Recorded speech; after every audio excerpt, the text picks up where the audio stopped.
Hello everyone, and welcome to today's live stream, where I am testing out my Geometry Nodes physics rig setup once again. So for those of you who are new, I was wondering, how do I make a rig follow geometry nodes so that I can simulate and modify it procedurally? And then I was like, wait a second, I think I can make my own rigging system inside of geometry nodes. Now, is this practical? Most likely not, but it's a fun experiment. As we can see here, I could just put this guy into a nice little blender and it works out just fine. It is fun, and that's all, well, it's a fun experiment, but practically, not too useful. But in this scenario, we have a ton, the rig is made out of edges and vertices just like this, and we assign a root bone, in this case it's this vertice. And then with the setup that I have right here, at least this section, and it goes and builds a rig using the shortest edge paths, gotta say that right, node, so that we can get the parent ID and the chain ID for everything to work out well. And with that, then we do some math and all that fun stuff in order to apply physics. And then once that is all done, we go and instance the bones just so that we can visualize it with the bone transforms.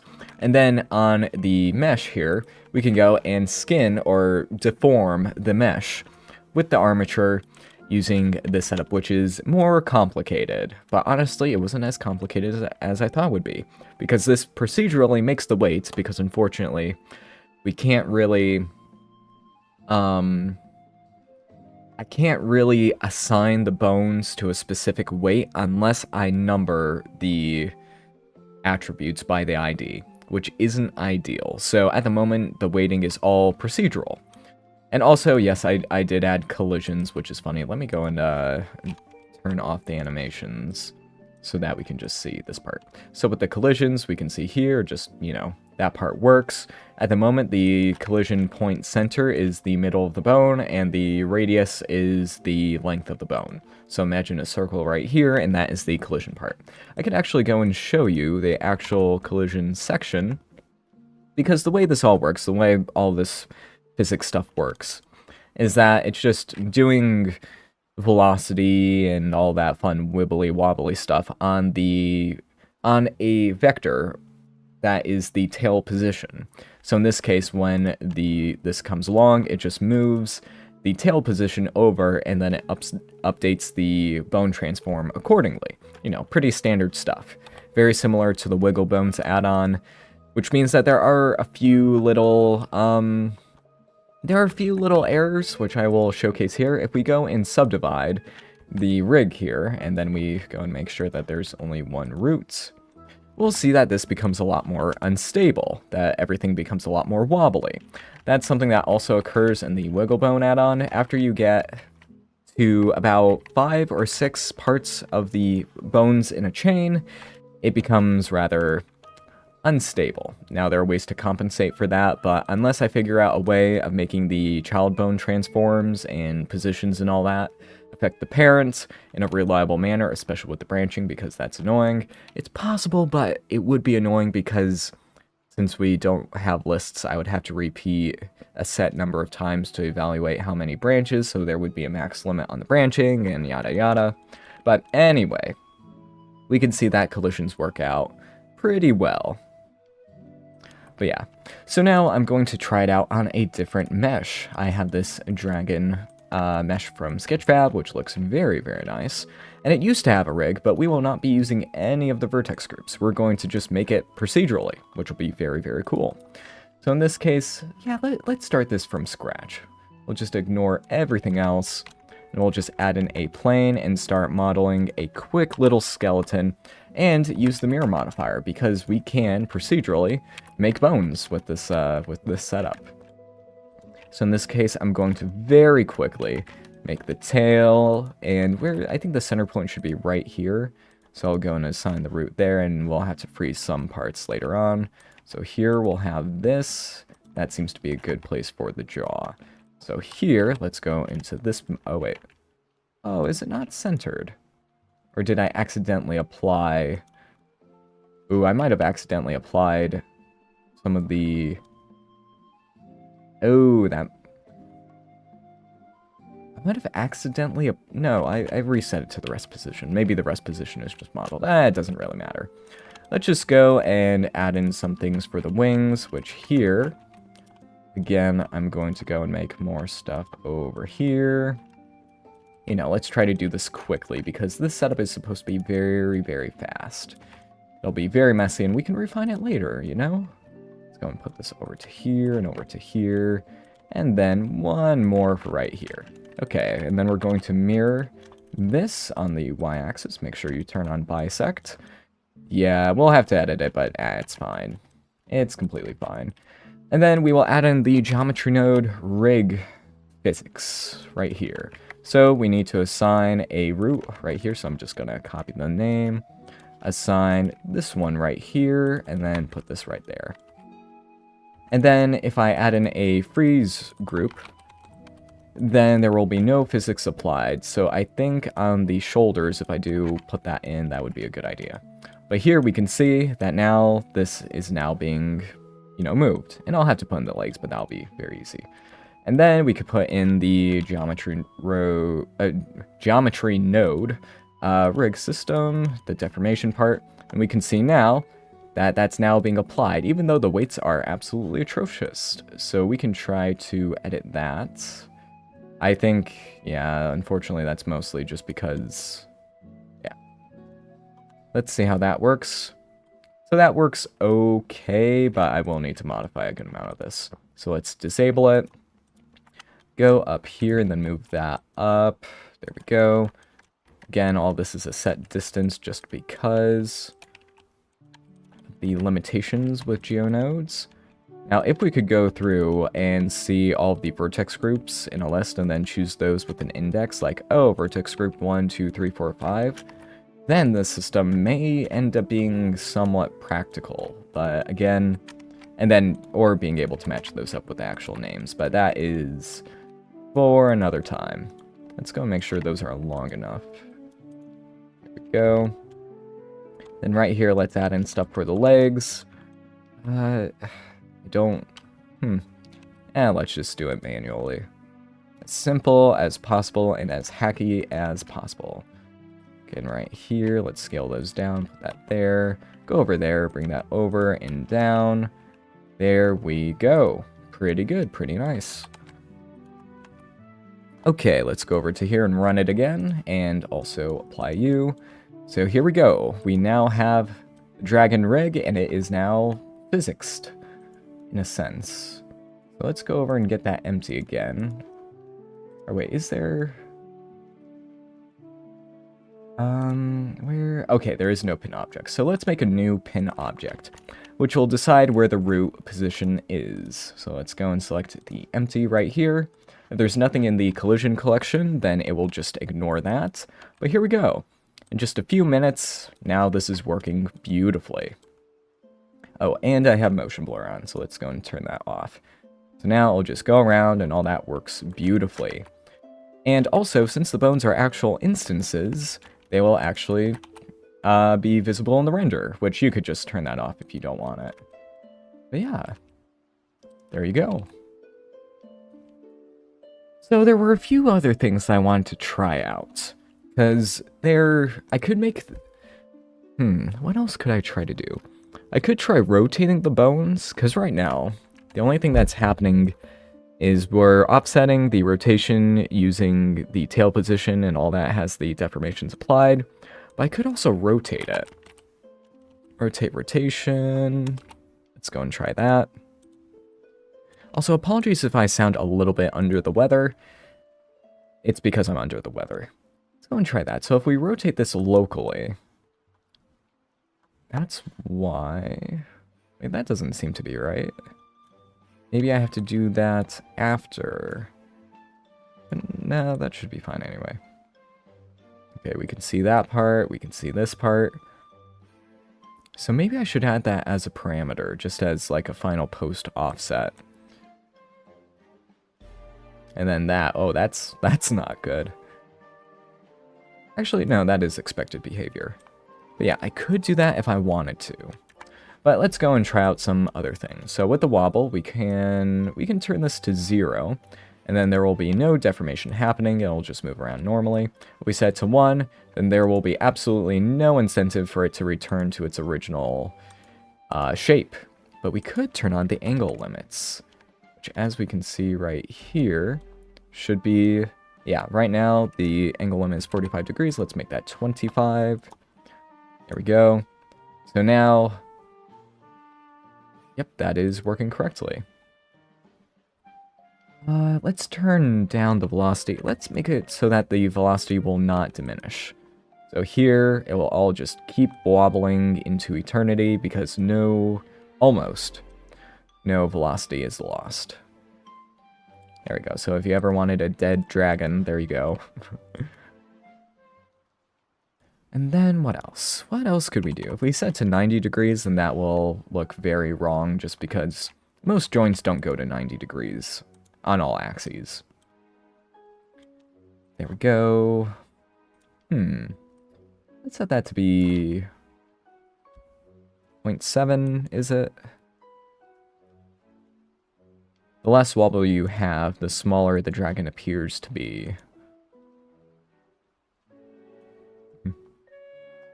And then let's go and put that to 0.9. Yeah. And let's turn off the gravity. There we go.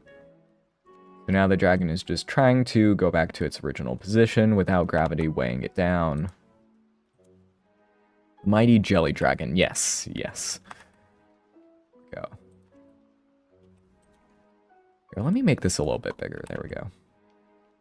But yeah, I'm not entirely sure where else to take this project.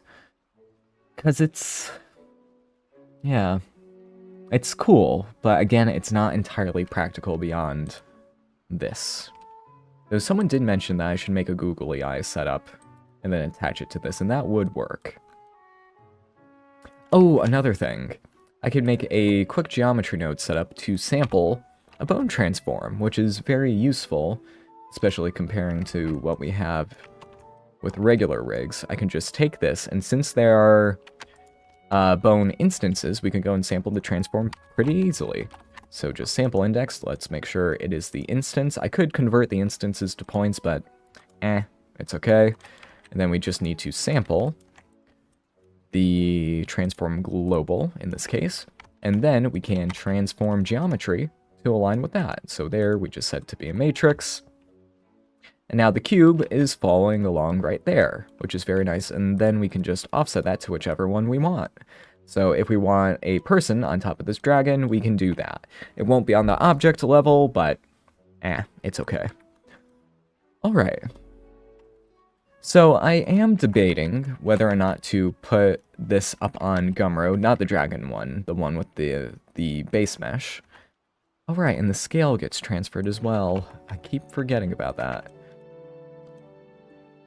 But yeah, just the human one, the human demo, because I think that may be useful for people to at least learn from.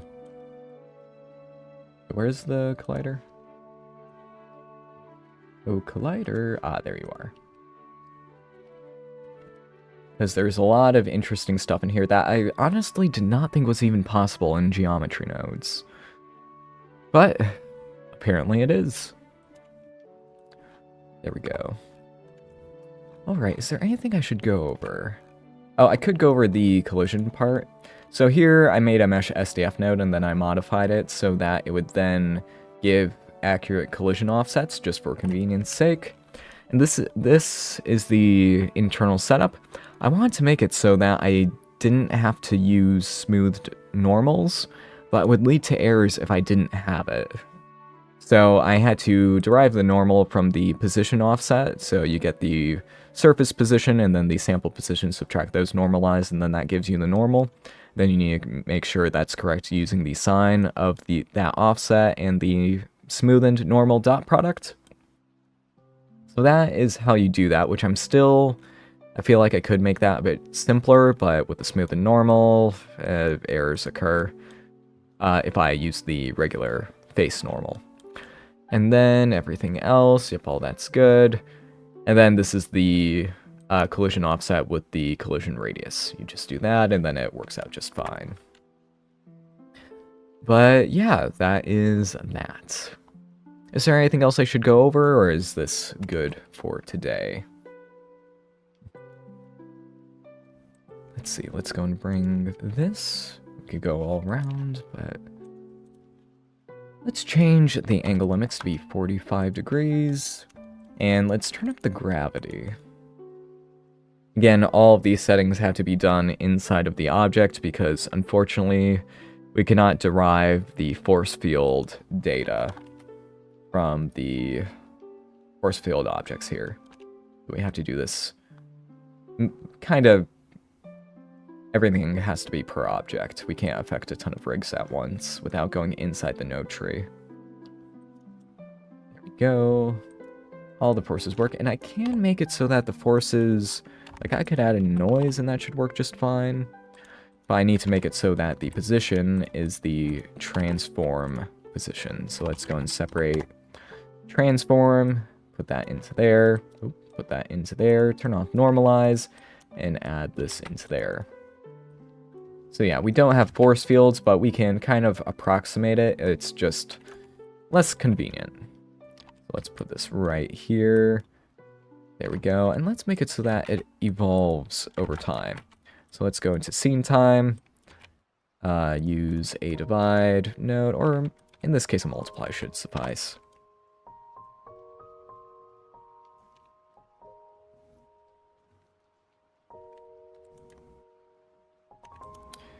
Let's see. Yep, that is very funny. Let's go and turn that down to be 0.02. I want to make it look like there's... it's okay.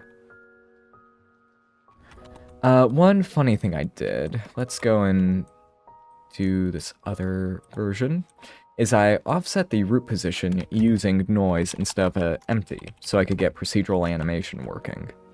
So in this case, I could go and use the scale node once again, put this into the translation. Then here we should see, if I go and turn this up by it to, oh no, let's set that to be 2. And then set this to be 0.4. Nope, that seems to be way too much. Let's set this to be 0.5. That is way too slow. Oh, that's because that's a feedback loop. Let's set this to 1 dimension, use the index, and then add the time into there. So let's go and just float multiply, put this over to here, put this over to here. Then we should see, if we speed this up, that yes, that works just fine. And we can plug this into the rotation so that we can rotate this. So that can happen, which is very, very funny. Alright. And I think that's everything in this setup for now. I was thinking of using geometry node tools in order to add some functionality to setting this up. And though unfortunately I can't use gizmos to set this up correctly, though. Well, let's just try it. Let's see if this will work. So we can set the root transform to be a gizmo. So let's make a transform gizmo, and then use a combine transform node. We'll just set this to be a position rotation. Let's use a separate transform. There we go. We connect that into there and there. Once again, and then we need to add in inputs for both of these. Though the scale, we could affect that. That could be interesting. And then we need to just hide those inside of a panel so that we just straight up can't see them. So, or we could just hide in modifier and that would work out well. Hide in modifier, hide in modifier, hide in modifier. There we go. So now, oh, and unfortunately the gizmos are not visible when you actually play the animation. Though, wait, was there a button for that? Yes. No. Dang, I thought that worked. I forget. Do we join geometry in order to get that to show up? Oh wait, why are you disconnected? Oh no. Did I accidentally break that? Uh-oh. That should be connected, so that the rig will apply in global space versus local space. Let's go and do this. Nope, still doesn't show up in real time. But we can rotate that, and actually, let's go and unhide the values in the modifiers so that we can see what's going on here. If we rotate this back, we should see that it updates if I actually connect it. There we go. So in a way, we can kind of pose it, but it's still a little bit less than ideal. Actually, can we make that? No, we cannot make this work in global space, but we can disable the scale, which is cool.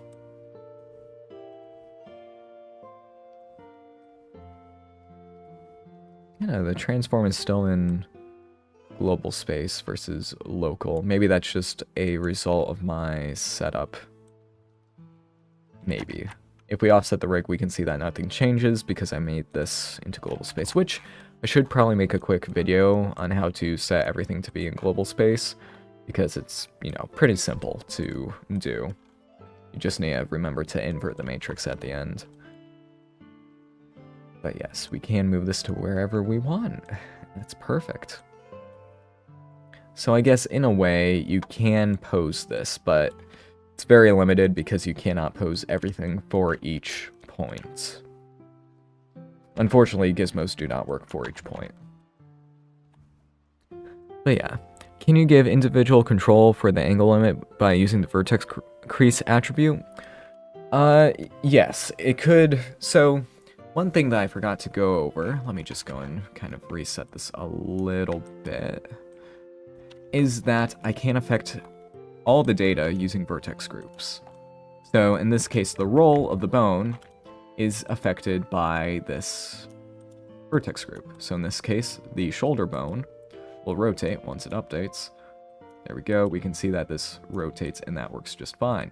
I made a geometry node tool so that I could rotate the bones, but I completely forgot to add in the selection.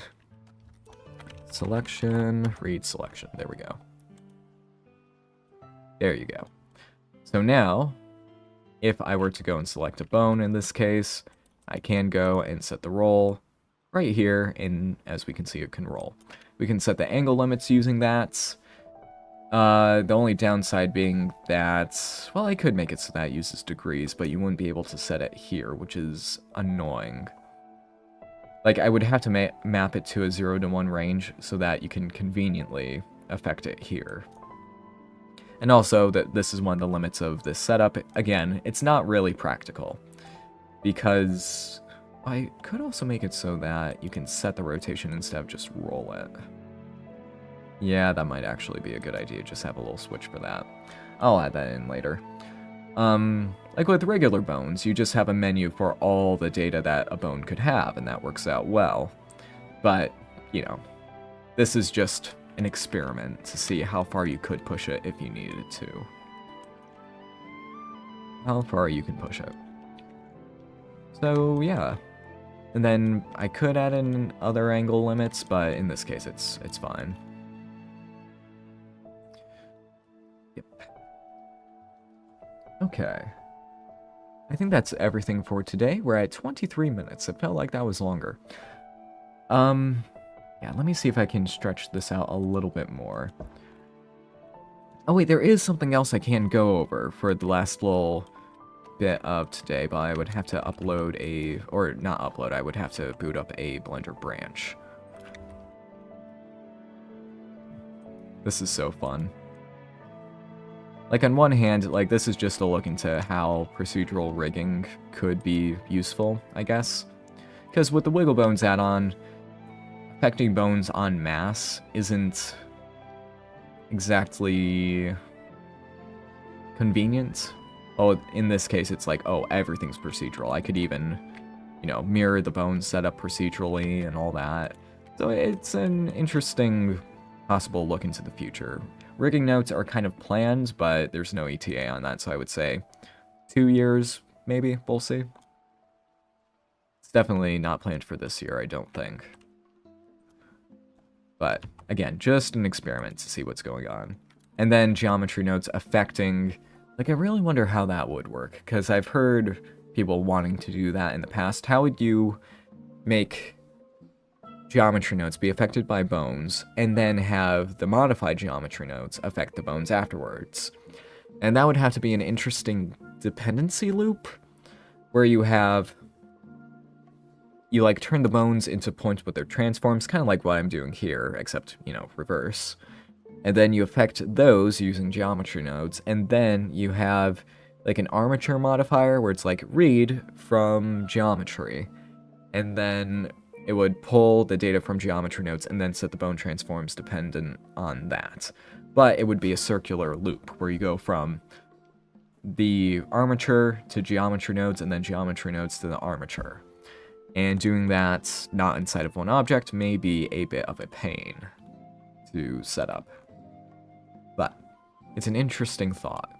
In the past, I tried to make a geometry node that read the bone transforms as, well, the bone locations, because in the version of Blender I was trying that out, and we did not have transforms yet as a socket type.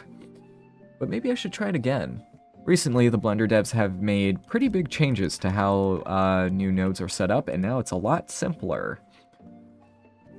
Or there's less files you have to define it in, which is very appreciated, because before it was like 4 or 5 files that you had to specify.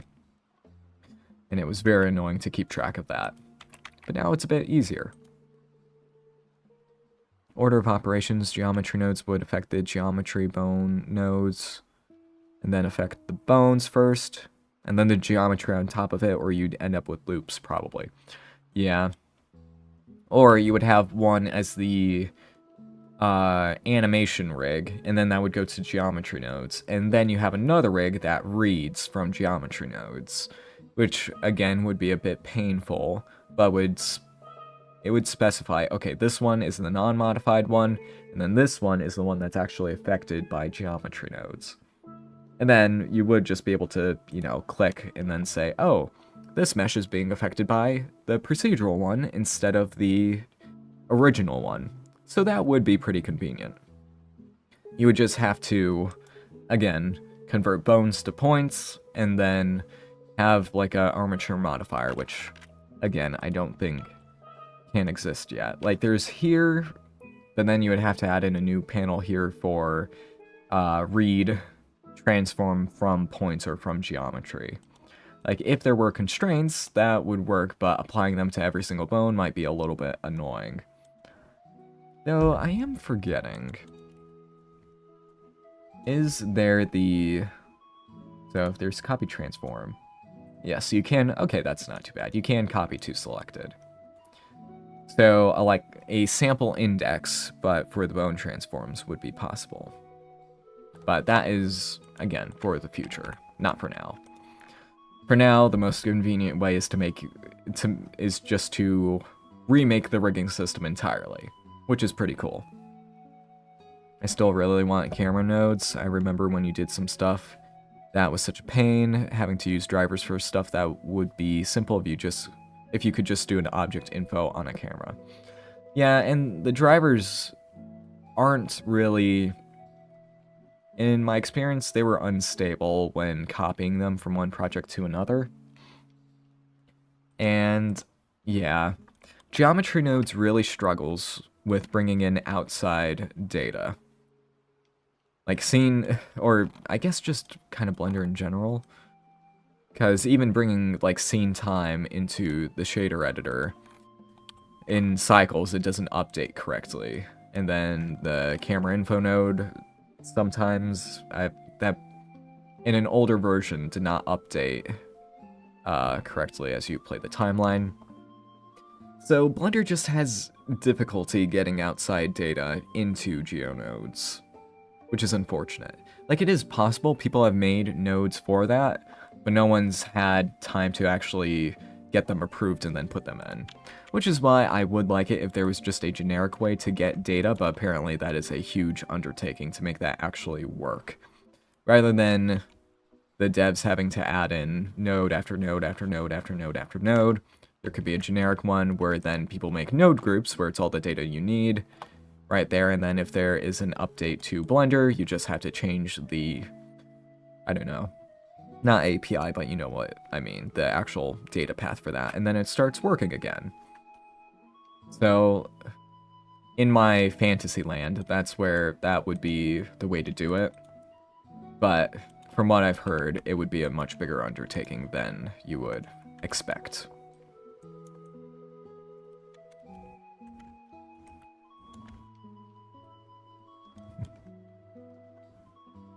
Actual physics.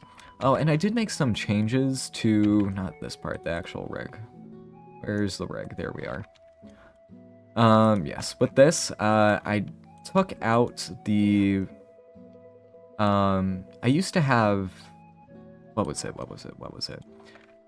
Something that would constrain the tail position before the restacking of the bone transforms. But I took that out and then just made it so that the velocity and position offsets were just handled all in this group.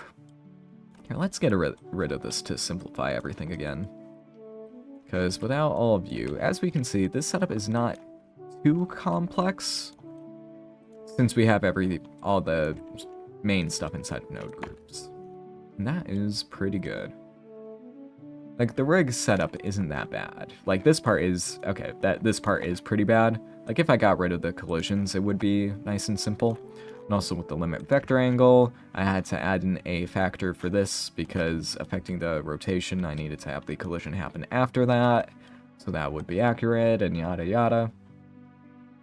And then for the deformation, once again, this could be simpler. Again, the distance to edge setup is needed for the weights. That's how you get distance to edge. And then you have all of this, the total weight and the offsets, which this part was simpler than I expected. I thought normalizing the transform offsets would be a lot more difficult. But apparently it's not that bad. And you can ignore certain bones, yep. And all that works pretty well.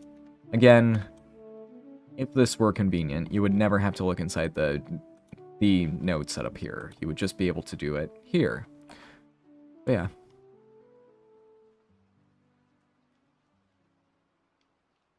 Yep. I should probably revisit my, like, unfortunately, with the camera info node, I'm not a coder. I don't know C++, at least for the most part. I was able to make a camera info node where I got all the data I wanted just because you just need to find out where the data is stored and then just go and copy all that, put a ton of inputs in there. But I don't know the process of actually making a pull request and then getting that approved and all that. So unfortunately, even though I would really like to make it so that we get like a camera info node, because that's one of the main ones, unfortunately I just can't with my current time constraints, because I don't want to be investing so much time into Blender that I can't do anything else. But yeah. Alright, I think that's where we'll leave the stream for today, a short one. Again, I am a bit under the weather, but thank you all for watching. Keep an eye out on my Gumroad page because I may upload the demo with the human armature later today, possibly, but we will see. Let's see, could you make an octopus rig with this? Yes, that would work. I should probably try that. Yeah, that would be pretty simple to do. I wonder how that would handle node hair. Getting the new node hair to have a passable physics would be nice. Yes, this could actually potentially be useful for procedural hair rigging, in a sense, but we'll see.